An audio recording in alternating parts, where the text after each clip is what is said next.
Maharashtra TV आपल्या हक्काचा media. मी 6:30 वाजता मनोज दादा जरांगे पाटील यांनी माझ्यावरती जे बेछूट आरोप करण्याचा सपाटा सुरू केलेला आहे त्याच्या संदर्भामध्ये मला काही खुलासा करणं क्रमप्राप्त वाटतंय आणि एक लहानपणापासूनचा एक चळवळीत अण्णासाहेब पाटील यांच्या 82 सालाच्या आत्महत्येनंतर वयाच्या 11व्या वर्षी भगवा झेंडा, कारण 81 साली माझ्या थोरल्या भावानी अशोकराव चुलत भाऊची माझी राऊत, माझे भाऊजीचे भाऊ बबन पवार, माझे मावस भाऊ दत्तू मोहिते, वासंगी माझे रावचळीवरचे सर्व कार्यकर्ते यांनी कैलासवासी अण्णासाहेब पाटील यांच्यावरती प्रेरित होऊन मराठा महासंघाची बार्शी आणि रौचाळ या ठिकाणी स्थापना केली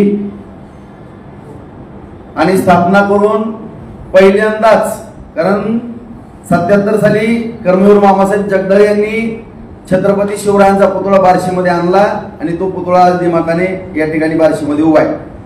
परंतु छत्रपती शिवरायांची शिवजयंती या बार्शीमध्ये होत नव्हती, मराठा बांधव एकत्रित होत नव्हता आणि ते काम माझ्या परिवारानं, माझ्या थोरल्या सर्व भावंडांनी, माझ्या जे काही हितचिंतक आहेत नातेवाईक यांनी या ठिकाणी सुरू केलं बांधवानं। आणि त्या चळवळीमध्ये वयाच्या 11 वर्षापासून मी एक सक्रिय कार्यकर्ता म्हणून काम केलेलं आहे। वयाच्या 16व्या वर्षापासून ते वयाच्या 26व्या वर्षापर्यंत मी मराठा महासंघाचा अध्यक्ष म्हणून या बार्शी तालुक्यामध्ये काम केलं आणि बार्शी शहर, तालुका, त्याचबरोबर मंगळवेढ्याला पण मी जायचो, सोलापूरला पण जायचो। त्यावेळेस आमचे आदरणीय बाळासाहेब गव्हाणे, कोरके सर, बिटू जाधव, बार्शीतले आमचे सोलापूरचे आम्हाला सहकार्य करणारे आदरणीय विजय मोळी, दास शेळके, सुनील रसाळे, त्याचबरोबर अण्णासाहेब पाटील यांच्या नंतर आदरणीय ॲडव्होकेट शशिकांत पवार साहेब वडतिले, ही सगळी मंडळी त्यावेळेस आम्हाला मार्गदर्शन करायचे आणि त्या चळवळीत अत्यंत बालवयापासून वयाच्या 16व्या वर्षापासून मी प्रत्येक आंदोलन, मोर्चे, लाट्या काट्या खाऊन संपूर्ण बार्शी तालुक्यातील तमाम तालुक्यातील जनतेला, मराठा समाजालाच नाही तर संपूर्ण जनतेला माहित आहे, मला जवळपास 15हून अधिक वेळा मराठा महासंघाचं काम करत असताना अंगावरती गोळी येईपर्यंत पोलीस स्टेशनला मार खावा लागला, माझ्या जमिनी विकायला लागल्या, परंतु मी ही चळवळ कधी थांबवली नाही। ज्यावेळेस राजकारणामध्ये आलो शिवसेनेचा शहर प्रमुख म्हणून, त्यावेळेस मराठा महासंघाची सूत्र बाळासाहेब गव्हाणे व आमचे सगळे इतर पदाधिकारी यांच्याकडे त्या ठिकाणी दिली। मराठा महासंघामध्ये जरी काम करत होतो बांधवांनो, तरी मराठा महासंघाचं ब्रीद वाक्य होतं की सर्व जाती धर्माला बरोबर घेऊन काम करायचं आणि छत्रपती शिवरायांच्या विचाराशी प्रेरित होऊन छत्रपती शिवरायांची 12 पुस्तकं वाचून, शंभूराजांची पुस्तकं वाचून, राजाराम महाराजांची पुस्तकं वाचून, या सगळ्या थोर पुरुषांची, डॉक्टर बाबासाहेब आंबेडकरांची सगळ्यांची पुस्तकं वाचून मित्रांनो, ज्या पद्धतीने छत्रपती शिवाजी महाराजांनी 18 पगड जातीच्या सर्व जाती धर्मातील बांधवांना बरोबर घेऊन काम केलं, त्या धर्तीवरती बार्शीमध्ये काम करत असताना आज मराठा महासंघाच्या माध्यमातून मी काम करत असताना संपूर्ण बार्शी तालुक्याला, जिल्ह्याला, आसपासच्या धाराशिव, उस्मानाबाद या सगळ्या जिल्ह्याला, बीड जिल्ह्यापर्यंत किंवा जेवढे जर मला ओळखतात त्या सगळ्यांना माझा चेहरा माहित आहे, एक आक्रमक मराठा चेहरा म्हणून मला या ठिकाणी ओळखलं जातं। आज या ठिकाणी मी प्रामाणिकपणानं छत्रपती शिवरायांची शपथ घेऊन सांगू इच्छितो मित्रांनो, या ठिकाणी बार्शीमध्ये सातत्यानं मराठा बांधवामध्ये काही चीड निर्माण होण्याची किंवा काही प्रश्न उपस्थित होण्याची असंख्य कारण आहे। कारण या ठिकाणी मी मगाच सांगितलं की या बार्शीमध्ये छत्रपती शिवरायांची शिवजयंती करणं सुद्धा वर्ज्य होतं आणि त्या काळामध्ये आम्ही जे भावाने जे शिवाजी म्हणायचं म्हणलं तरी पंचायत असायची आणि अशा प्रतिकूल अशा परिस्थितीमध्ये या ठिकाणी काम करत असताना ज्यांच्या बरोबर काही या बार्शीतले खंडोजी खोपडे काम करतात ते जरांगे दादा पाटलांना बार्शीची पार्श्वभूमी चुकीची सांगतात। माझे असलेले परंपरागत विरोधक त्यांच्या सुद्धा जातीवादाबद्दल मी काय बोलणार नाही, मला काय जातीवादाचा विषय न्यायचा नाही, परंतु परंपरागत सगळ्या महाराष्ट्राला माहित आहे की बार्शी तालुक्यामध्ये लिंगायत मराठा हा वाद आहे, गेली 150 वर्षाचा इतिहास आहे। याच्यापूर्वी पण नरसिंह तात्या देशमुख, डॉक्टर कर्मवीर मामासाहेब जगदाळे, आदरणीय शितोळेताई, मी 85 साली निवडणूक लागली त्यावेळेस 15 वर्षाचा होतो। माझे वडील विठ्ठलराव त्यांनी बाबूराव आप्पांचा प्रचार केला, किसन आबा देशमुख 90 ला उभारले, त्या ठिकाणी किसन आबा देशमुखांचा प्रचार केला। नंतर मी विश्वासभाऊ बारबोलेंना आमदार करण्याचं स्वप्न पाहिलं, ती काही अडचणीमुळे उभारले नाही। मला नाईलाजानं 99 साली त्या ठिकाणी विधानसभेला उभारावं लागलं आणि या चळवळीतनं मी 300 मतानं पराभव झालो मित्रांनो। आणि 2004 ला सगळ्यात समोड्याने जीवाचं रान केलं आणि माझ्यासारख्या एका मराठा योद्ध्याला त्या ठिकाणी बार्शीचा आमदार त्या ठिकाणी बनवलं। हे काम करत असताना समाजाची बांधिलकी मी कधीच सोडली नाही। आज ज्यावेळेस गेल्या सरकारच्या, आता मी कुठल्याही नेत्याचं नाव या ठिकाणी घेणार नाही मित्रांनो, कारण दहचा माल लगेच केला जातो की कुठल्या जरी नेत्याचं नाव घेतलं, शेवटी राजकारण करायचं म्हणलं मी त्यावेळेस शिवसेनेमध्ये पण काम केलं। त्याच्यानंतर आदरणीय नारायण राणे साहेबांबरोबर मला काँग्रेसमध्ये जावं लागलं। त्याच्यानंतर राणे साहेबांच्या अडचणी झाल्या, परत मला शिवसेनेमध्ये जावं लागलं। त्याच नेतृत्वाने मला पराभूत करण्याचा कट केला म्हणून मला भाजपमध्ये परत जावं लागलं। आणि या ठिकाणचा मराठा सुरक्षित राहावा, सगळा समाज बांधव व्यवस्थित राहावा, त्या दृष्टिकोनातून मला काही पक्षांतर करावं लागलं। नंतर मी अपक्ष म्हणून निवडणूक लढवलो। अपक्ष दोनदा माझा, एकदा निसटता पराभव झाला, दोनदा मी 10,000 एकदा मतानं पडलो, एकदा 5,000 पडलो, एकदा 3,000, 3 वेळेस माझा पराभव झाला, 2 वेळेस मला आमदार केलं बांधवानो। 4 वेळेस माझ्याकडे पंचायत समितीत येणारा महाराष्ट्रातला पहिला एक बिगर साखर कारखाना असलेला मराठा नेतृत्व करणारा या ठिकाणी राजेंद्र राऊत नावाचा तळागाळातला कार्यक्रम। 15 वर्षे नगरपालिका आली। आजही माझ्याकडे 128 मधल्या 95 ग्रामपंचायत आहेत, 135 मधल्या 85 सोसायट्या माझ्याकडे आहेत बांधवानो। जवळपास 40 पैकी 29 नगरसेवक निवडून आले, 6 नगरसेवक विरोधी बाजूचे माझ्याकडे आले। आज पंचायत समितीमध्ये माझ्याकडे सत्ता होती, जिल्हा परिषद मध्ये मी सत्ता आणली बांधवानो। आज बाजार समिती सरकारी माझ्याकडे आहे, खाजगी बाजार समिती मी निर्माण केली। मी जर तळागाळामध्ये सर्वसामान्य शेतकरी बांधवांकरता काम करत नसलो तर मला नाकारलं असतं। आज बहुसंख्य जवळपास 48 ते 50% मराठा समाज या तालुक्यामध्ये आहे। आज जवळपास या ठिकाणी या शासनाच्या माध्यमातून जवळपास 50,000 एकर जमीन भिजवण्याचा मी प्रयत्न या ठिकाणी केलेला आहे। 1 वर्षाच्या आत 50,000 एकर जमीन ओलिताखाली येते, पुढच्या पंचवार्षिक मध्ये 50,000चं नियोजन केलंय। MIDC चालू आहे। मी सर्व स्तरावरती सगळ्याच बांधवाला मी या ठिकाणी रोजगार निर्मिती करून देतो किंवा मराठा समाजाच्या शेतीबाडीची। कधी काळी ऊस जात नव्हता तर स्वतःच्या कुटुंबातल्या पैशातनं कारखान्याला डिपॉझिट करून ऊस शेतकरी बांधवांचा घालवला। 470 कोटी रुपयाची शेतकरी बांधवाला मदत केली बांधवांनो। या सगळ्या गोष्टी करत असताना, मराठा महासंघाचं पण काम करत असताना, आपल्या सर्व बार्शीकरांना, राज्यातल्या माझ्या सर्व मराठा समाज बांधवाला मी विनंती करतो बांधवांनो, कुणीही नातेवाईक असेल, कुणी असेल तर तुम्ही माहिती घ्या। ज्यावेळेस SC-BCचं गेल्या वेळेच्या सरकारनं आरक्षण दिलं त्यावेळेस 1 महिनाभर कॅम्प लावून 17,000 दाखले माझ्या बंधू भगिनीला मराठा समाजाच्या देणारा महाराष्ट्रातला एकमेव आमदार मी, मराठा आमदार। दुसरा मुद्दा, या ठिकाणी वधूवर मेळावा, परिचय मेळावा वेळोवेळी मराठा समाजाचा घेतला। मराठा समाजाचे सामूहिक विवाह या ठिकाणी मी करून दिले। या ठिकाणी मराठा समाज बांधवांच्या शिक्षणाची ज्यावेळेस अडचण आली त्यावेळेस मी मोठे प्रयत्न केले बांधवांनो। त्याचबरोबर या ठिकाणी 18,000 कुणबी नोंदी हुडकण्याचा या ठिकाणी प्रयत्न केला। आताही कुणबीचे दाखले देण्याचं माझ्याकडनं काम चालू आहे। SC-BCचे सुद्धा दाखले देण्याचं माझ्या ऑफिसवर 10 पोरं या ठिकाणी कार्यरत आहेत, ते काम या ठिकाणी करतोय। आज जिल्हा मध्यवर्ती बँकेवरती प्रशासक जरी असला तरी त्या ठिकाणी माझं बऱ्यापैकी नियंत्रण जिल्हा मध्यवर्ती बँकेवरती आहे। 10 लाख रुपये माझ्या अण्णासाहेब पाटील महामंडळातून मिळावे याकरता मी ठराव करून त्या ठिकाणी घेतला। आज असंख्य काम आज संपूर्ण मराठा समाज बांधवांसाठी या ठिकाणी करत असताना, शिवजयंती उत्सव असेल, सगळ्या बार्शीला माहित आहे 40-40, 50-50 हजाराची मिरवणूक आज तागायत 81 सालापासून आतापर्यंत या ठिकाणी या बार्शीमध्ये निघते। त्याचबरोबर 1990 पासूनचा मराठा मंदिरांचा प्रश्न होता, त्या ठिकाणी मी ज्येष्ठ मराठा बांधवांना विनंती केली की मी त्यामध्ये हस्तक्षेप करू. सगळ्यांच्या परवानगीनं सगळ्या बार्शीकरांना माहित आहे जवळपास 1.25 कोटीहून अधिकचं ते मराठा मंदिर दिमागामध्ये उभा राहिलेलं आहे. 10-15 दिवसामध्ये इकडून त्याकरता माझ्या राऊत परिवारानं 50 लाख रुपयाची सढळ हाताने मदत केली. बांधव मी काय उपकार केले नाही समाजावरती. समाजाचेच असं की उपकार माझ्यावरती माझ्यासारख्या कार्यकर्त्याला घडवलं. आज माझे जे आदर्श आहेत, ज्यांना मी गुरु मानतो किंवा ज्यांचा आदर्श डोळ्यासमोर ठेवून काम करतो, त्या छत्रपती शिवरायांचा पुतळा शिवसृष्टी निर्माण करण्याचं काम केलं बांधवांनो. प्रत्येक वेळेस मराठा समाज बांधवांच्या कुठल्याही अडचणी सोडवण्याकरता मी कधीच पाठीमागं या ठिकाणी सरकलो नाही, कधी पाठीमागं पाहिलेलं नाही मित्र. परंतु एवढं या ठिकाणी काम करत असताना आमच्या मनोज दादा जरांगेला माझ्याबद्दल कुठला संशय कशाचा आला, त्याचं पुराव्यानिशी स्पष्टीकरण केलं तर मला या ठिकाणी आनंद होईल मित्र.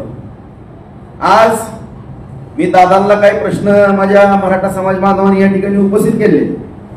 11 प्रश्न या ठिकाणी उपस्थित केलेले आहेत. त्याची प्रिंट पण माझ्याजवळ आहे. अण्णा शिंदे म्हणून एक कार्यकर्ते आहेत संभाजी ब्रिगेडचे, त्यांचा सुद्धा संबंध काहीतरी कुणाशी लावला. ते सुद्धा मराठा चळवळीतले शंभू राजे युवा क्रांतीचे ते कार्यकर्ते. काही काळ त्यांनी मराठा ब्रिगेड संभाजी ब्रिगेडमध्ये सुद्धा बांधवांनी काम केलं.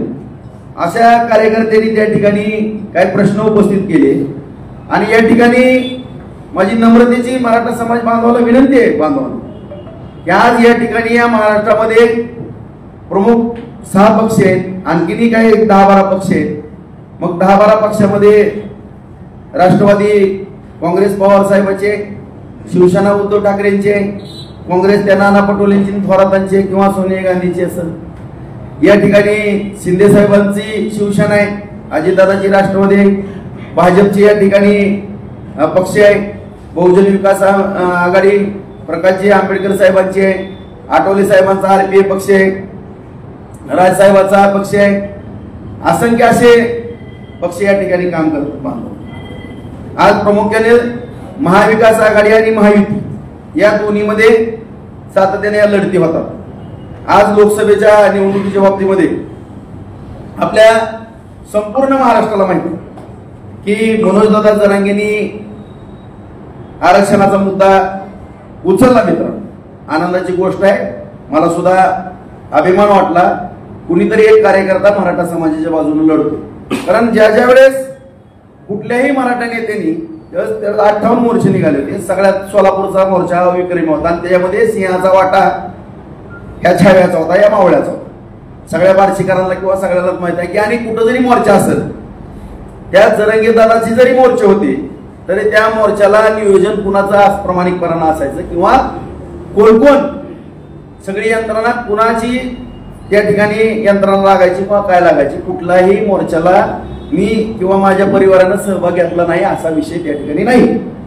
मग समाजाचं राजकारण करत असताना किंवा समाजाचं काम करत असताना राजकारणाचा त्याच्यामध्ये संबंध येण्याचा प्रश्न उद्भवत नाही. मित्र, मी तर आज अपक्ष आमदार आहे. मी या ठिकाणी भारतीय जनता पार्टीला जरी समर्थन दिलेलं असलं तरी या बार्शी तालुक्याच्या विकासाकरता समर्थन दिलेलं आहे. माननीय शिंदे साहेब मुख्यमंत्री आहेत, देवेंद्र फडणवीस उपमुख्यमंत्री आहेत आणि अजित पवार, ह्या तिघांकडनं पण मी कामं भरपूर मोठ्या प्रमाणामध्ये करून घेतलेली आहेत. ते माझं कर्तव्य आहे. मला अपक्ष म्हणून निवडून दिल्यानंतर सरकारला गेल्या वेळेस विरोधी पक्षात होतो मी, आता 2.5 वर्षामध्ये सत्ता आल्यानंतर त्या ठिकाणी कामं करून घ्यायचं. परंतु मी कुणाची चमचेगिरी करण्याचा प्रश्न उद्भवत नाही, मला त्याचं घेणं देणं पण नाही. आज मी स्वतः माझी दोन्ही मुलं सगळ्या महाराष्ट्रातल्या मराठा समाज बांधवांना हात जोडून विनंती करतो मित्रांनो, 4000 कोटीचा निधी मी बार्शी तालुक्यामध्ये आणलेला आहे.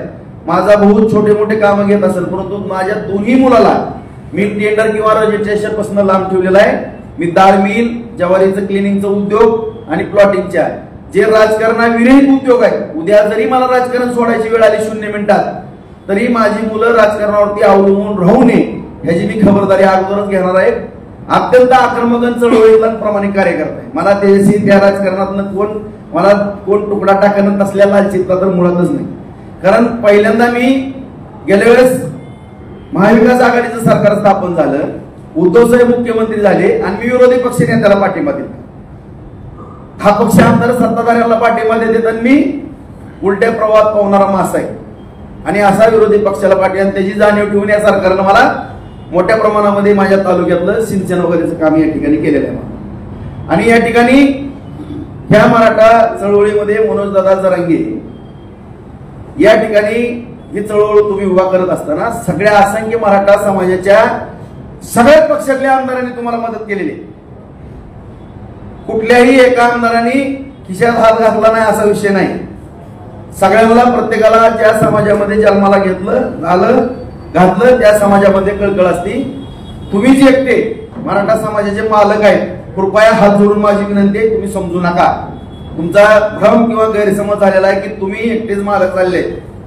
मी काय गोष्टी पुढे बोलणार आहे मराठा समाज बांधवांना, महाराष्ट्रातल्या तमाम काय घटना. आणि मी त्या ठिकाणी जरांगे दादा तुम्ही उपोषणाला बसला, त्या ठिकाणी लाठीचार्ज झाला, तो भाग वेगळा आहे. वस्तुस्थिती काय होणार आहे पुढे मला माहित आहे सगळं. मी पण इतका चळवळीतला कार्यकर्ता आहे, 4थी पासून मॉनिटर आहे, दोनदा आमदार लावले, मला सगळं जग कळते, राजकारण कळते. मी काही इतका खुळा नाही. परंतु तुम्ही समाजाचं नेतृत्व करताय त्याच्याबद्दल आम्हाला आनंद. त्यामुळं तुमची SITची चौकशी लागली. आम्ही गृहमंत्र्याला त्या ठिकाणी सांगितलं की समाजाचं नेतृत्व एखादा करत असेल तर ती चौकशी थांबवा. त्या पद्धतीचा शब्द सुद्धा तुम्हाला घेऊन आलो. ती शब्द सुद्धा तिथं दिला. हा सगळा उभा महाराष्ट्र जाणतोय. दुसरा मुद्दा, माझ्या मराठा समाज बांधवावरती गुन्हे दाखल झाले. मी 15-16 आमदारांनी माननीय शिंदे साहेबांची भेट घेतली, गृहमंत्र्यांची भेट घेतली. नाव सुद्धा घेत नाही. त्यांचं नाव घेतलं की कुणाला एलर्जी होती कुणाला माहिती. त्यांचं नाव सुद्धा घेत नाही मी इथं. आणि त्यांना आम्ही सांगितलं की अजिबात या ठिकाणी गुन्हे दाखल, सगळ्याच आंदोलनातले गुन्हे मागे घेतात, काही गुन्हे मागे घेण्याचे. परंतु जे गुन्हे जे मोठे गुन्हे दाखल झाले 307 किंवा 353 हे जर डायरेक्ट मागे घेतले तर त्या ठिकाणी कुणीतरी कोर्टामध्ये याचिका दाखल करत त्याला रितसर लॉ डिपार्टमेंटचं मत घेऊन काही गुन्हे कमी करण्याची सरकारची पण प्रक्रिया आहे. मला चळवळीतला काय सरकार म्हणून बोलत नाही मी, सरकारची बाजू घ्यायचा काय संबंध नाही. मी मराठा कार्यकर्ता किंवा चळवळीतला कार्यकर्ता म्हणून या ठिकाणी बोलतो. आज या ठिकाणी मनोजदादा तुम्ही उपोषण केलं, तुमच्या उपोषणाचा सन्मान माझ्या तरी जीवनामध्ये मी मग सांगितलं की 11व्या वर्षी भगवा झेंडा खांद्यावरती घेतला. आम्ही तुळजापूरला सुद्धा गेलो मराठा चळवळ ते करत. त्या ठिकाणी तुळजापूरच्या आई जगदंबेच्या पुढं सगळ्यांनी बोट फाडली आणि रक्ताचे टिळे लावले बार्शीतल्या मराठा समाजाने आणि मराठा चळवळ उभी करायचं प्रतिज्ञा केली आणि ती उभा पण केली. आणि या ठिकाणी बार्शीमध्ये सक्सेसफुल आजपर्यंत करून दाखवलेली. परंतु त्याला दृष्ट लावण्याचं काम कुठल्याही इथल्या खंडोजी खोपडेचे बार्शीतले काय जे फोटो तुम्हाला मनोजदादा पाठवतो, पवार साहेबांच्या बशा उचलत्यात, आमच्या विरोधकाच्या बशा उचलत्यात, चपल्या उचलत्यात, बॅगा उचलत्यात, असल्या आमच्या इथल्या बार्शीतल्या काही खंडोजी खोपडेचे त्यांनी तुम्हाला घेरलंय. आणि राजाराव कसा आहे काय ही जी ऐकून घेण्याची मानसिकता आहे. तुमच्याकडे संयम नावाची कुठली चीज नाही. मला तुम्हाला कुणी एका शेकतात काय बोललं की सगळ्याचीच आयमाय काढता. अरे तुम्ही मुख्यमंत्र्याची आयमाय काढता, रिटायर जजची आयमाय काढता. ज्या विखे पाटील साहेबांच्या घराण्याने आशिया खंडातला पहिल्यांदा साखर कारखाना उभा केला, ज्या मराठा समाजाचा ऊस नेला, गाळला, मेडिकल कॉलेज केलं, शैक्षणिक संस्था मराठ्याच्या पोरांना शिकवलं, त्यांची सुद्धा आयमाय तुम्ही काढता. सगळ्याच मराठ्याच्या नेत्याची आयमाय तुम्ही काढायला लागला. आज तुम्हाला माहितीये, मला कळतंय बहुतेक तुमच्यापेक्षा वय माझं जास्त असेल, तुमचं कमी, बहुतेक कमी असेल, माझं 55 आहे, 45 वय असेल, तुमच्यापेक्षा थोडा अनुभव मला जास्त आहे आणि या चळवळीत तर जास्त काम केलं असेल. आता त्या अंतरवाली सराटीला दुर्दैवी घटना घडली आणि तुमचा उदय झाला. परंतु तुम्ही तर त्या गोंधळामध्ये तुम्हाला तर एक थेंब रक्त निघलं नाही. हो भाई, माझं डोकं फुटलंय, जमीन टाकायत, माझ्या डोक्यात पाय फाटल्यात, पाठीवर छातीवर वार आहेत, माझ्या जमिनी किती गेल्या ती बघायला ह्या जरा एकदा. इथल्या मराठाला जी खरं प्रामाणिक मराठी आहेत, जे छत्रपतीचे मावळे ओरिजिनल आहेत नाही तर त्यांच्याकडनं एकदा ऐका आणि पत्रकार परिषदेमध्ये लाईव्ह ऐका, मग नेमकं कळण खरा छत्रपतीचा मावळा या बार्शीमध्ये काम करणारा कोण आहे. कुणाचं पण ऐकून काही इथं बोलू नका, कुठल्याही मराठ्याला शिव्या देण्याचा तुम्हाला नैतिक अधिकार नाही. हे राजकारण आहे मित्रांनो. सगळ्या मराठा समाज बांधवाला सांगतो, हात जोडून सांगतो, सगळ्या पक्षामध्ये मराठ्याचे आमदार आहेत मित्रांनो. आज माझ्या अंदाजे कमीत कमी 145 288 पैकी 145च्या पुढं किंवा 1-2-3 आमदार कमी जास्त असतील. आज आमदाराची संख्या मोजा मित्रांनो. आज जर असंच चालत राहिलं, दादांचा हट्ट जर असा चालत राहिला म्हणून दादा, तर 100च्या आत मराठ्याचे आमदार आल्याशिवाय राहणार नाहीत. माझ्याकडनं लिहून घ्या. मी राजकीय तज्ञ आहे, मला सगळं कळतंय. तुम्ही कुणाचे आमदार पाडायला चालला? अरे तुम्ही ज्या पक्ष, कुठल्या का पक्षात काम करा ना, कोण पण, तुम्हाला काय त्याशी घेणं देणं आहे? तो मराठा चळवळीची बांधील आहे का नाही तेवढं बघा. मी कुठल्या पण पक्षात, मी बहुजन विकास आघाडीमध्ये काम करेन, प्रकाशजी आंबेडकरांच्या, मी आठवले साहेबांच्या RPI मध्ये काम करेन, मी भाजपमध्ये काम करेन, मी शिंदे साहेबांच्या शिवसेनेत काम करेन, दादाच्या राष्ट्रवादीत काम करेन, पवार साहेबांच्या करेन, उद्धव साहेबांच्या करेन किंवा काँग्रेसमध्ये करेन. तुम्हाला काय करायचंय कुणाच्या पक्षात? अरे जी भाजपमध्ये पण 60 आमदार आहेत, सगळ्यालाच पाडणार आहेत का तुम्ही? कशामुळे तुम्ही मराठ्याच्या आमदाराला पाडतो? मग मला मराठा म्हणून पाडायचं? 113 जण पाडतो. अरे मी पण आहे ना त्याच्यात. मी पण आता भाजपला पाठिंबा दिलाय म्हणतो ना. बरं आम्हाला पाडायचं, मग निवडून कोणाला आणणार आहेत तुम्ही? ती तर सांगा. म्हणजे आमच्या इथल्या विरोधकांनी त्यांची जी काही बगल बच्चे तुमच्याजवळ पाठवले त्याला निवडून आणणार आहेत का? ते तरी सांगा एकदा. आणि तुमची इच्छा काय पूर्ण करायची का? इथलं मराठ्याचं अस्तित्व वार्षिकला संपवायचं का? तसं सांगा. तुम्हाला असं वाटतंय का माझ्या घराण्याला आमदारकीची लय शिसारी लागली? माझ्या तमाम ज्या मराठा समाजातल्या बांधवांनी हातातल्या पोडासारखं इथं सांभाळले आणि मराठा समाजाने थोरल्या भावाची भूमिका बार्शीमध्ये बजावली, त्याच्यामुळे असंख्य समाज आश्रयाला आला. त्या सुद्धा समाजाने या ठिकाणी योगदान दिलं. या ठिकाणच्या तालुक्यातल्या जनतेला मी सुद्धा प्रामाणिकपणाने विचारणार आहे, बाबा आमचं नेतृत्व तुम्हाला आवडतंय का? जर जनता म्हणली आवडतं, आम्ही उभं राहू. आम्ही विचारू आम्ही कशा पद्धतीने उभं राहू. आम्हाला योग्य वाटलं आम्ही उभं राहू, नाही योग्य वाटलं आज या पत्रकार परिषदेत जाहीर करतो मित्रांनो. उद्या दुसरा सुद्धा एखादा मराठा कॅन्डिडेट असेल त्याला सुद्धा आम्ही या ठिकाणी जाहीर पाठिंबा देऊ आणि त्याला निवडून आणण्याची भूमिका या राऊत घराण्याची असेल. कुठली लालसा आम्हाला या आमदारकीची नाही. जसं स्वप्न दादा तुम्हाला मुख्यमंत्री पदाचं पडायला लागलेलं दिसतंय मला. तुमचं मंत्रिमंडळ पण तयार आहे हे ऐकतोय मी. आता ही कितपत खरं खोटं मला माहित नाही, पण ऐकतोय मी. परंतु तुमचा सन्मान या ठिकाणी एकनाथ शिंदे सारख्या एका रिक्षावाल्या मुख्यमंत्र्यांनी ठेवलेला आहे. ह्याची पण तुम्ही जाणीव ठेवा दादा. या पत्रकार परिषदेच्या माध्यमातून मराठा समाज बांधव महाराष्ट्रातला ऐकत असाल, हात जोडून नम्रपणे सांगतो, महाराजांची शपथ घेऊन सांगतो मराठा बांधवांनो, तुम्ही आठवा ते जुने दिवस विसरू नका कोणी. 1982 साली या माझ्या कैलासवासी अण्णासाहेब पाटलांनी डोक्यात गोळी घालून आत्महत्या केली. इतिहास विसरू नका कोणी. इतिहास अजिबात विसरू नका. त्या अण्णासाहेब पाटलांच्या बाबतीमध्ये कुणी वेदना व्यक्त केल्या सरकारनं मला सांगा. ज्या एवढ्या थोर महात्म्याचं बलिदान त्या ठिकाणी दिलं गेलं, बलिदान त्या ठिकाणी त्यांना त्याग करावा लागला जीवनाचा. मित्र जीवन संपवलं तरुण वयात मित्रांनो. कुठल्या सरकारने दखल घेतली नाही, कोण कोण त्या सरकारमध्ये होतं बघा. परंतु आज प्रत्येक गोष्ट मी सरकारची तरफदारी करत नाही, चमचेगिरी करत नाही, पण खरं आणि खोटं या ठिकाणी समजून घ्या. माझी हात जोडून विनंती आहे. आज या ठिकाणी माझ्या माहितीप्रमाणे मला जेवढं कळतंय या राजकारणामध्ये किंवा समाजकारणामध्ये काम करतो बांधवांनो, तमाम माझ्या महाराष्ट्रातल्या मराठा बांधवांना मी सांगू इच्छितो की आज या बार्शी तालुक्यामध्ये सुद्धा 1870 इंग्रज सरकार होतं ते 1930 पर्यंतच्या मराठा कुणबी नोंदी या ठिकाणी बार्शी नगरपालिकेमध्ये सापडल्या गेल्या. आज ग्रामीण भागातल्या सुद्धा रेकॉर्ड रूम मध्ये नोंदी सापडल्या. 18,000 नोंदी शोधण्याचं काम या तळमळीच्या कार्यकर्त्यांनी केलेलं आहे. सगळ्या बार्शीकरांना माहित आहे. उर्दू सुद्धा शिक्षक आणले, रात्र बरं बसवले, सगळा स्टाफ बसवला. 18,000 नोंदी एवढं. आज जवळपास या बार्शी तालुक्यामध्ये 2.25 लाख मराठा समाजाची संख्या आहे मित्रांनो. मी आज जबाबदारीने सांगतो प्रामाणिकपणाने, कमीत कमी 70 ते 75% समाज आज कुणबी ओबीसी मध्ये समाविष्ट झालेला आहे. मला म्हणून दादा तुम्हाला एवढीच विनंतीपूर्वक विचारायचंय, ज्या अण्णासाहेब पाटलांना आपला जीव द्यावा लागला, गमावा लागला, त्यांचा कुणी विचार केला नाही. परंतु तुम्ही उपोषणाला बसले होते. उपोषणाला बसल्यानंतर माननीय शिंदे साहेब मुख्यमंत्री आहेत, त्यांच्या सरकारनं दखल घेतली.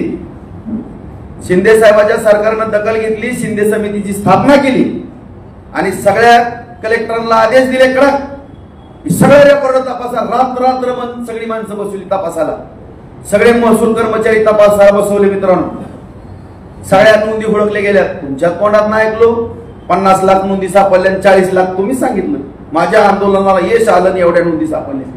मग आज या तमाम महाराष्ट्रातला माझ्या अंदाजानं तुम्ही जी आकडेवारी सांगितली त्यामध्ये जवळपास 50%हून कुणबीमध्ये पहिला विदर्भातला समाज गेलेला आहे. काही मोठ्या मोठ्या लोकांना पूर्वी ओबीसीचे दाखले मिळत होते, गपचूप काढायचे. कुठल्या तरी एखाद्या कलेक्टरनं सांगितलं की. परंतु ही मराठा समाजाची चळवळ उभी राहिल्यानंतर ज्या नोंदी सापडल्या गेल्या त्यामुळे 50% मराठा समाज हा कुणबीमध्ये गेला. काय कोकण मधल्या मराठा समाज बांधवांची मागणी आहे की आम्हाला ओबीसी समाजामध्ये नको, आम्हाला स्वतंत्र मराठा म्हणूनच आरक्षण पाहिजे.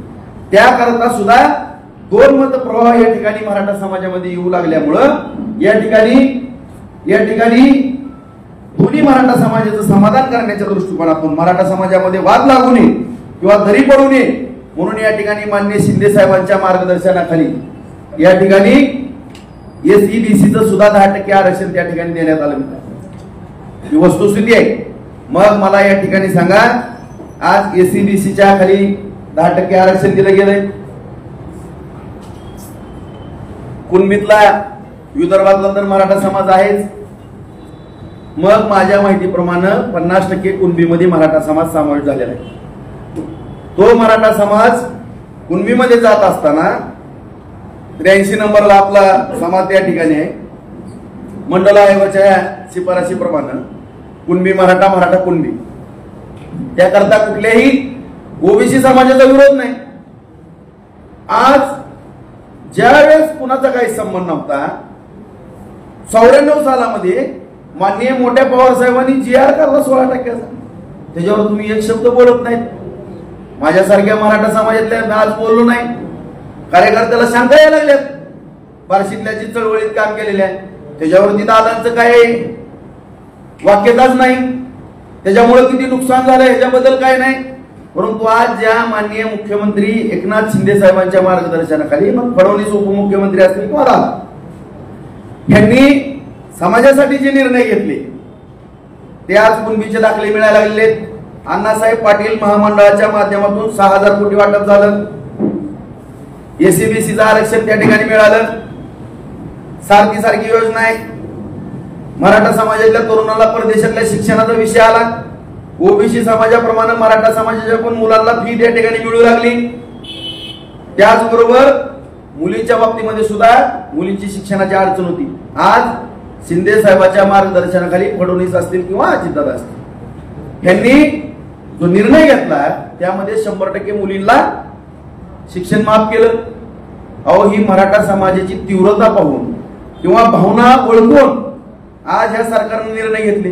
मग जुन्या सरकारनं एवढं हाणमार केली, अण्णासाहेब पाटलासारखं थोर व्यक्तिमत्व आपल्याला गमावं लागलं. परंतु तुम्ही भाग्यवान आहेत, तुम्हाला ती मराठा समाजाचं क्रेडिट घेताही नाही.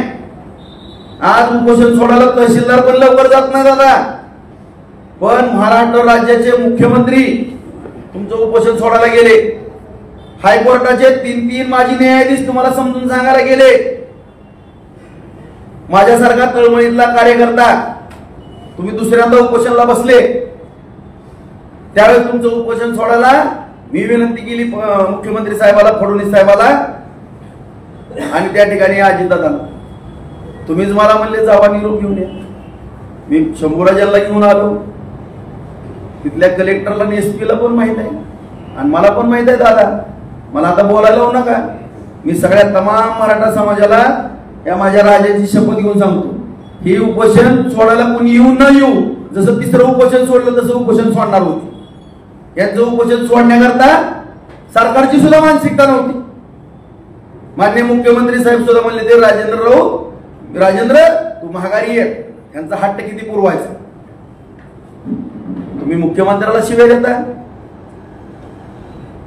तुम्ही उपमुख्यमंत्र्याला शिव्या देता, तुम्ही ज्या रिटायरच्या न्यायाधीशाला सुद्धा शिव्या देता आयमाईवर, तुम्ही सगळ्या आमदारांची आयमाई काढता, तुम्ही सगळ्या मंत्र्यांची आयमाई काढता, सगळ्या मराठा नेत्यांची आयमाई काढता. अरे कशामुळे बाबा? काय तुम्ही आम्ही काय पाप केलंय तुमचं? आम्ही मराठा समाजामध्ये जन्माला आलो आणि आम्ही आमदार खासदार झालो म्हणून तुम्ही आमची आयमाई काढता का? गरजवंत मराठा, आम्ही गरजवंत मराठ्यासाठी लढलो नाही का? आमच्या पण हाताला फोड दिसतो, आम्ही ज्यावर उपटलो. सगळ्याच मराठ्याच्या नेत्यांनी काम केले, तुम्हीच एकटे आता काम करता का? अरे मगाच मी सांगितलं की विखे पाटील घराणे आशिया खंडात साखर कारखाना पहिला चालला. आज या महाराष्ट्र राज्यामध्ये जवळपास 60% जमीन मराठा समाजाचे बांधवांनो, 90% साखर कारखाने मराठा नेत्यांचे आहेत.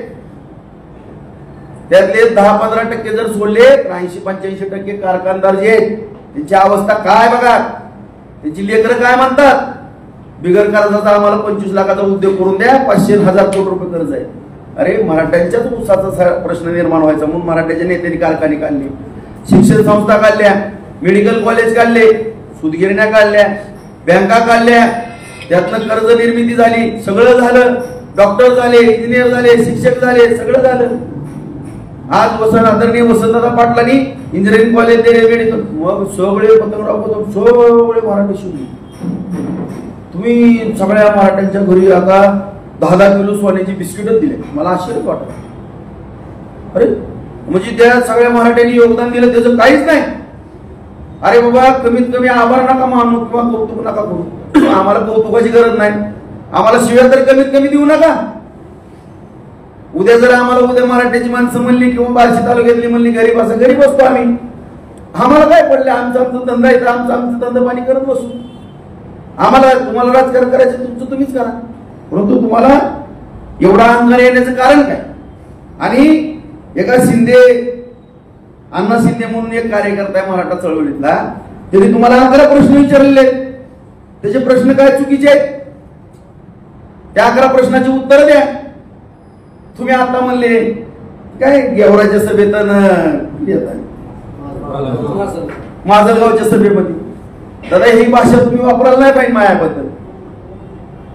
आम्ही पण छत्रपती शिवरायांचा मावळा आहे, माझ्या पण जुन्या घराने, मी पण कोकणातला आहे. माझं घरानं पण छत्रपतींच्या सैन्यात होतं, त्यावेळेस पण रक्त सांडले. मध्ये पण महागा मी बालवयामध्ये तरुण वयामध्ये मराठा समाजासाठी छातीचा पोट केलेला आहे, लढलो, रक्त सांडलं, मार खाल्ला, जेलमध्ये गेलो. आणि आता तुम्ही जर मराठा चळवळीतल्या काम करणाऱ्या जर राजेंद्रराव सारख्या एका चळवळीतल्या कार्यकर्त्यांवर आरोप करत असाल आणि तुम्ही एकटेच वफादार आहेत आणि बाकीचे सगळे मराठ्याचे नेते गद्दार आहेत असं जर म्हणत असताल दादा, तर मला कीव येते तुमची. आज या ठिकाणी माझ्या तमाम महाराष्ट्रातल्या बघणाऱ्या मराठा बांधवांना मी प्रामाणिकपणानं जे बैठकीमध्ये 2-4 गोष्टी सांगणार आहे मित्रांनो. जर खोट्या निघाल्या, मी 3च सांगतो आता, परत बाकीच्या सांगतो, आणखी शिल्लक ठेवतो. काय काय घटना काढायच्या चर्चेला गेल्यानंतर. जर मी खोटं बोलत असेल तमाम महाराष्ट्रातल्या मराठा बांधवांनो, तर मी विठ्ठल राऊताचा मुलगाच नाही आणि मी छत्रपतीचा प्रामाणिक भक्त नाही. आज आम्ही मनोज दादा तुमच्याबरोबर चर्चा करायला गेलो असताना साताऱ्याची काय मंडळी त्या ठिकाणी आलेली, उदयनराजे महाराजांचा त्या ठिकाणी विषय निघाला. म्हणले थोडक्या मतात निवडून आले, थोडक्या मतात निवडून आले.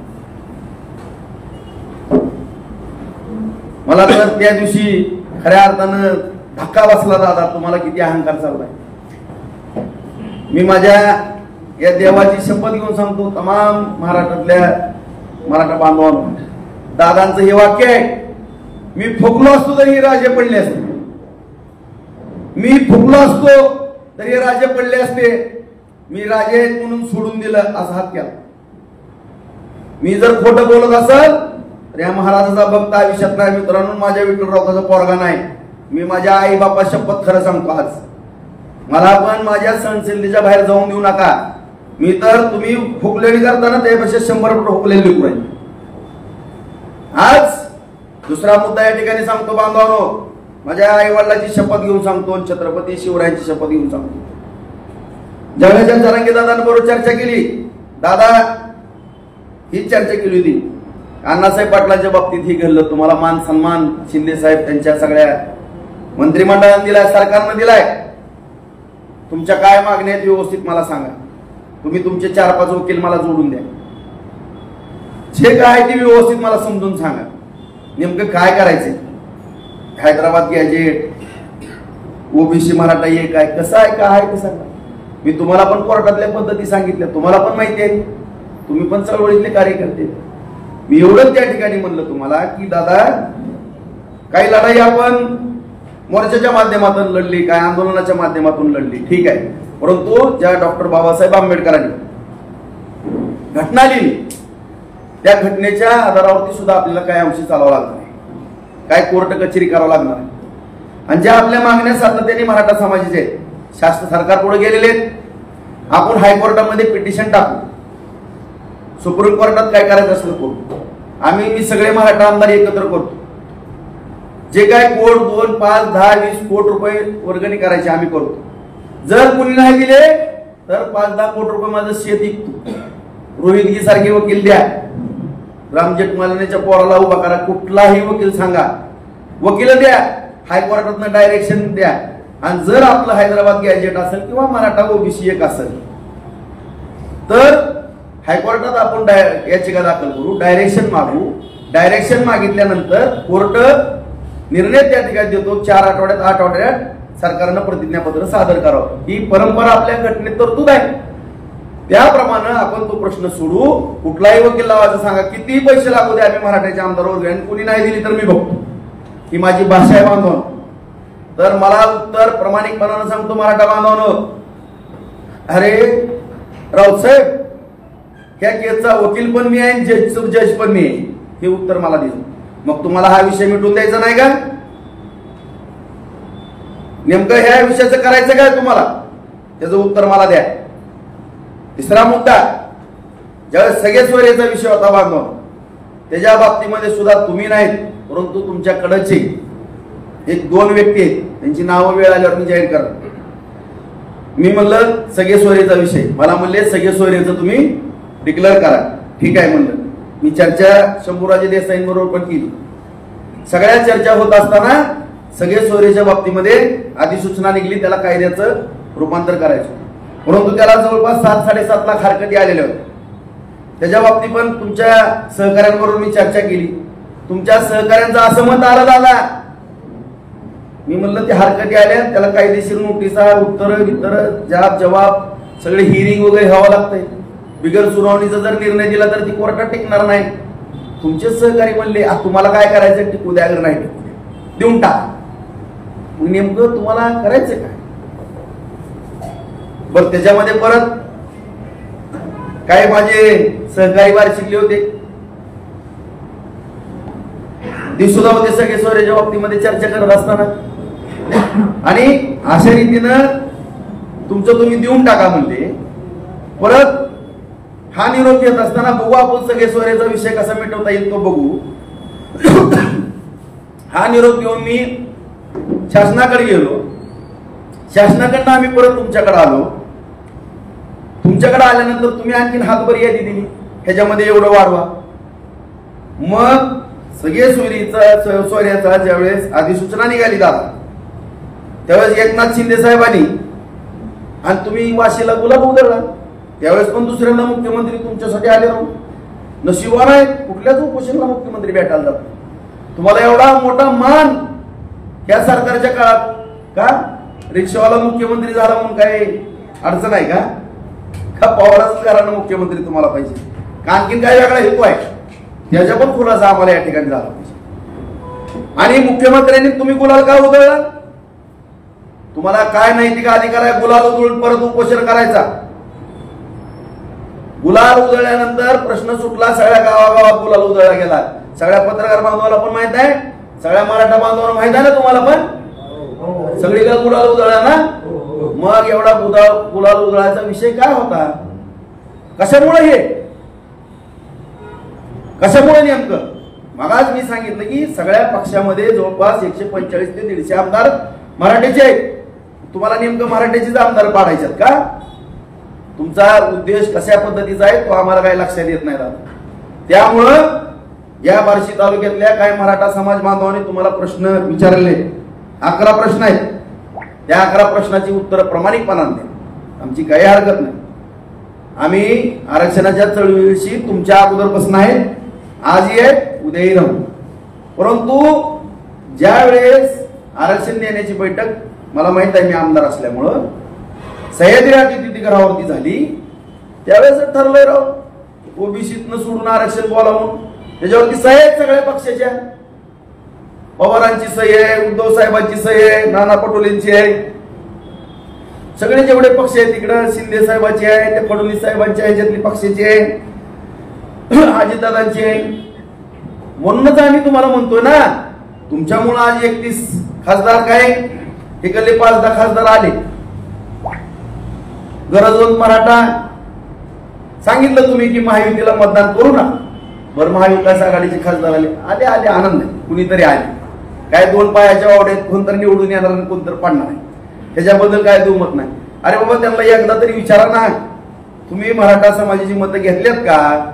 ती जर म्हणली होय बाबा आम्ही मराठा समाजाच्या मतावरती निवडून आलोय, अरे मग द्या ना लिहून तुम्ही ओबीसीतनं आरक्षण द्या म्हणून. कुणी अडवलं तुम्हाला? बरं, उद्या दादा तुम्हाला बार्शीतल्या मराठ्यांनी काय विचारलंय दुसरं की महायुतीच्या सरकारनं जर ओबीसीतनं आरक्षण देत नाहीत म्हणतात, तर महाविकास आघाडीला जाहीरनामा प्रसिद्ध करायला हवा ना. उद्या आम्ही निवडणुकीला सामोरं जात असताना उद्या मराठा समाजाच्या जीवावरती आम्ही जर महाविकास आघाडीचं सरकार आलं तर आम्ही ओबीसीतनं आरक्षण देऊ, जाहीरनामा जाहीर करायला हवा. नाहीतर मुदत घ्या, महिन्याच्या आत आम्ही आरक्षण ओबीसी समाजातनं उद्या म्हणून ना. ह्या आघाडी सरकारनं काय आघाडीच ना, उद्या म्हणून ना केंद्राकडे जावा, केंद्राकडे जावा आणि गोल्या होईस्तोर खुर्चीवर मुख्यमंत्र्याच्या बसा. म्हणजे शिंदेला मुख्यमंत्री पदावर घालून नेमकं कुणाला करायचंय? महायुतीतनं तर मुख्यमंत्री शिंदे, महाविकास आघाडीतनं म्हणतं कोण मुख्यमंत्री पद मागतंय? नेमकं कुणाला शिवाय देताय तुम्ही? काय चाललंय? आणि नेमकं नीट समजून तरी विषय घ्या तुम्ही. का मराठा समाजाने तुमचा आदर केला, तुमचा मान सन्मान केला, हो कशाला कुणाच्या वाटा जायचं म्हणून सगळी मराठीचे आमदार बिचारी गप बसतात, सगळे मंत्री माजी मंत्री गप बसतात, तुमच्या शिव्या खात्यात आय माय काढता. मला तर म्हणता संडासला बसला मुताला गेला, ही भाषा आहे का तुमची? अरे माझ्या आतड्याला इन्फेक्शन झालं होतं म्हणून मी तुम्हाला 4-5 दिवसच लेट आलो भेटायला. आम्हाला संडास मध्ये बसला काय? अशा जर भाषा काय पद्धत आहे का ही बोलायची? ही सुसंस्कृतपणा तुमचा झाला का? हे छत्रपती शिवरायांनी आपल्याला शिकवलंय का? या प्रश्नाचं उत्तर द्या. आता तुम्ही मगा सुद्धा म्हणले माधवगावच्या सभेमध्ये त्या राजेंद्र राऊत आमदाराला असं तसं, त्यांच्या ताईला विचारा आरक्षणाची काय गरज आहे.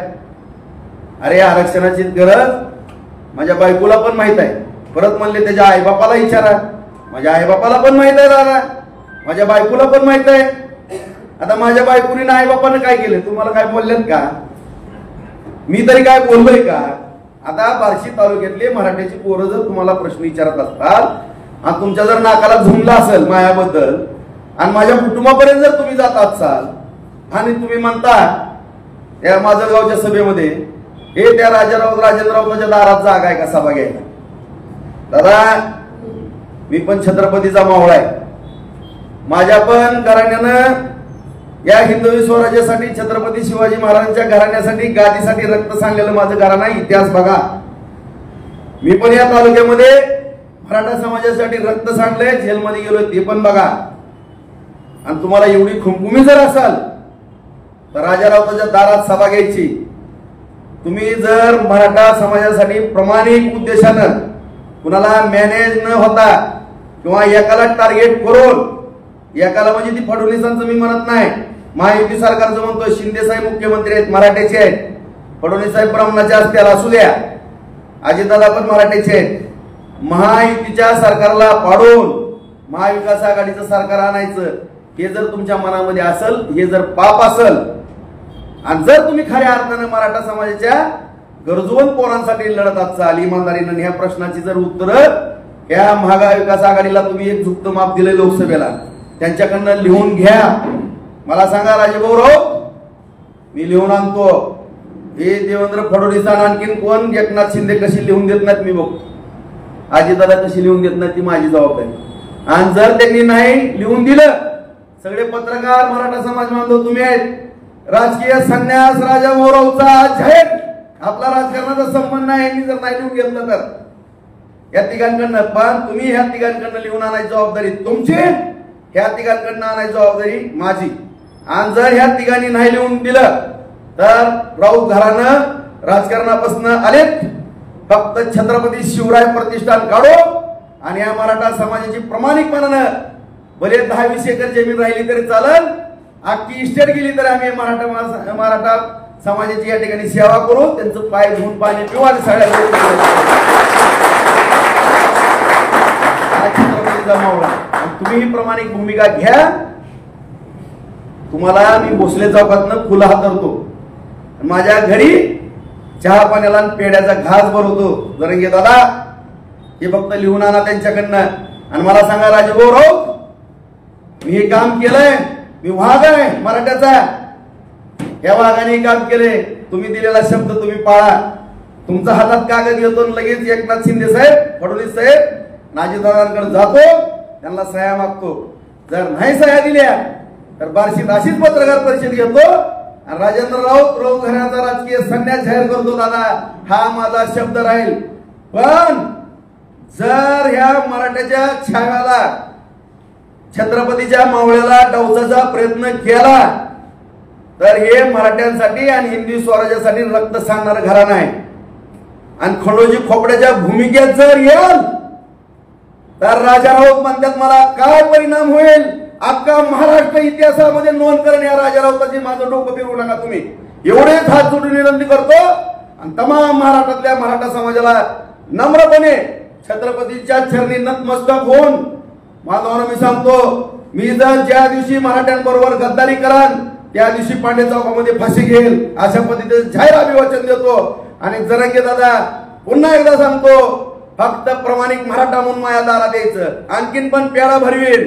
खंडोजी खोपड्याचा जर रोल केला तर मोठी शिक्षा सुद्धा भोगावं लागेल. ही राजाभाऊरावचं चॅलेंज आहे. कोण मराठाचा माणूस बोलत नव्हता, पण आज ही पट्ट्या राजाराव चार मध्ये बोलतो. किती तुकडे व्हायचे आणि किती तुकडे करायला व्हायचे त्याचं भान मला पण राहणार नाही. आणि सभा उधळणं बिधळणं माझं काम नाही. इमानदारीनं ये पांडे चौकात 50 लाख रुपये खर्चून तुमची जरंगेदार सभा जाहीर घेण्याची जबाबदारी या राजारावताची असेल. आणि प्रत्येक घरातला पाया माणसासहित अख्खा मराठा समाज भगवंताच्या ग्राउंड किंवा पांडे चौकात आणून उभा करण्याची जबाबदारी राजाभाऊरावताची असेल. सभेची तारीख सांगा. त्या सभेमध्ये खडा सुद्धा पडणार नाही की ह्या पट्ट्याच्या छत्रपतीच्या छाव्याची मावळ्याची जबाबदारी असेल संरक्षण करायची. ह्याच्यातनंच ही उत्तर दादा. आणि इथनं पुढे तुम्ही उत्तर द्याच. मग माझी 10-20 हजाराची सभा तुम्ही आहे तर मी आहे जमली जाता.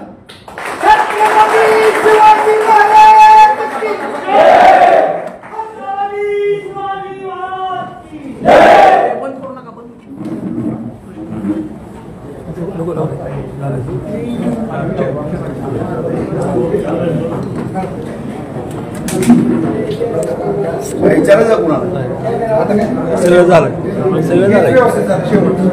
आपल्या भागातील महत्त्वाच्या आणि ताज्या बातम्या पाहण्यासाठी आजच आमच्या महाराष्ट्र टीव्ही न्यूज चॅनलला यूट्यूबवर सबस्क्राईब करा आणि बेल आयकॉन प्रेस करा.